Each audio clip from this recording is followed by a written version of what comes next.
Мен осы уақытқа дейінгі мәмске төлеген, мәжбүрлі түрде төлеп келе жатқан, мәмске төлеп келе жатқан барлық ақшамды бір тиынға қалдырмай барлық қайтаруларымды талап етемін. Талап етемін. Мен сұрап тұрған жоқпын нафиг. Мен талап етіп тұрмын сендерден. Мәселені жалпы түсіндірейік, дұрыстап. Бүгіндікке менде кішкене мазам қашты. Бірнеше күннен бері ауырып жүрген, негізінде бүгін просто қаттырақ мазам қашты, жүрегім ауырып. Сонымен жүректі көрсету үшін енді кардиологқа бару керек. Ал оған тек қана өзіңнің тіркелген мекен жайыңа ғана барып тіркелуің керексің. Соны направление алайық десек, направлениеге, тіркеле алмаймыз. Базаға тіркелмейді, потому что менің бір айда төлемақы, мәмске ақша төлемеппін. Бір ай қалып кетті. Октябрь айында мен жұмыстан шығып қалғам.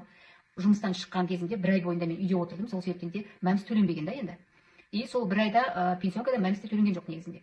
И сол өмір бақи жасым 45-те мәмсті сендер маған мәжбүрлеп төлетіп бастағаннан бастап төлеп жүрген адамдар, төленіп келе жатқан мәмс осы уақытқа дейін барлық ай сайын, күн санап бір ай қалып кетіпті. Жұмыстан шыққан кезінде бір ай қалып кеткен екен. И соның әсерінен мені базаға тіркей алмай жатыр медсестралар ше.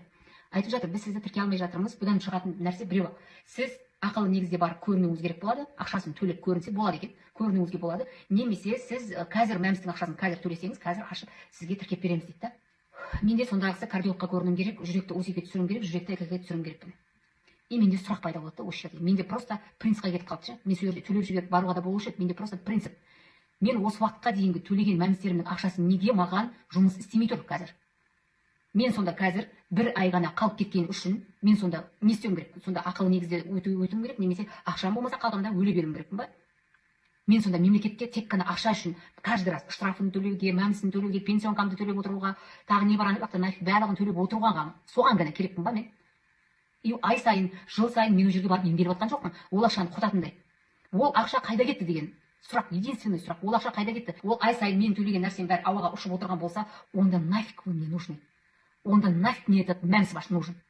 Барлығын бір тиынға қалдырмай қайтарыңдар. Мен одан да оны барып Ташкентке барып емделейін, Турцияға барып емделейін, сол ақшаға жүректі. Там асқазан болсын, жүрек болсын, тағы қай жерім ауырып жатыр, барлық жерімді нафиг.